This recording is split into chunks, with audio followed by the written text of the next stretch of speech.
By now, you've heard all the information. Kavanaugh adamantly denies all of the allegations, yet what has come to light is not black and white. Some may argue it's more red and blue. And one thing is for sure, the claims about Kavanaugh are dominating the conversation in the halls of Congress, as well as the comfort of our homes and workplaces. And we've heard from so many of you with so many different viewpoints. And it's topics like this that inspired us to create our 360 brand of reporting, laying out all the facts and giving you multiple perspectives so you can make up your own mind. It's exactly why we do 360 reporting. So with that in mind, here is Jennifer Kovaleski. I know I'm telling the truth. We believe Debbie Ramirez. She admits that she was drunk. She is 100% credible. This is starting to feel like a vast left-wing conspiracy. It's deafening.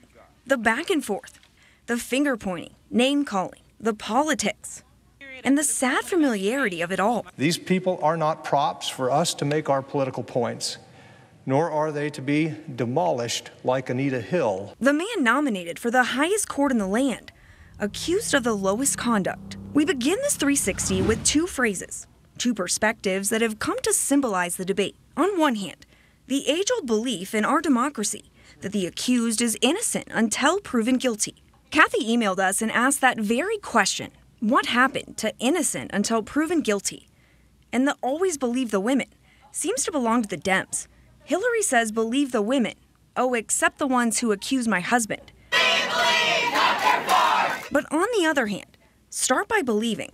A global campaign born of the Me Too movement. A victim can come forward in pretty much any other type of crime, and we don't automatically presume that they're lying. This recent New York Times op-ed, I believe women lie just as often as men do.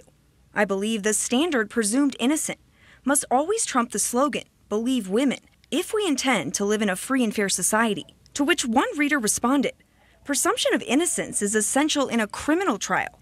However, the Kavanaugh hearings are not a criminal trial. The supposed witnesses either totally deny it or can't confirm it is nowhere near grounds to nullify someone's career. Which brings us back to the partisanship also at the center of this debate. Leader McConnell owes an apology to Dr. Ford for labeling her allegations a smear job. It's not surprising, given what's at stake politically, that opinions are strong on both sides of the aisle. It's a con game, and that's what they play.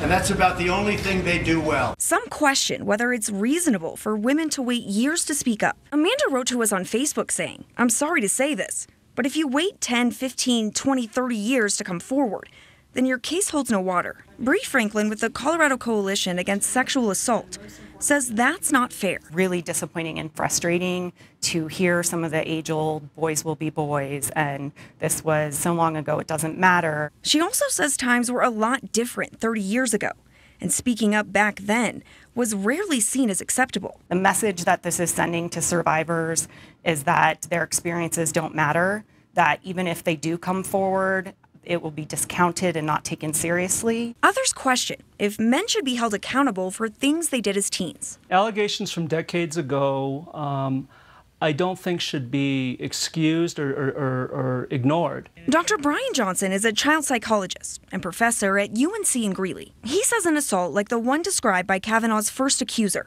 Christine Ford, clearly fall outside the lines of behavior that can be written off as youthful indiscretion. That isn't typical male behavior at 17, at 27, at any age, and even intoxicated behavior. But again, it's important to point out, Kavanaugh has denied the allegations and says they never happened. The truth is, I've never sexually assaulted anyone in high school or otherwise. Every single girl that Judge Kavanaugh dated that's come forward has said he's a man of high integrity and deserves to be on the Supreme Court. Let's explore one more perspective, often lost in this debate. What about the message this is sending to sexual assault victims across the country? And it normalizes behavior that's not normal.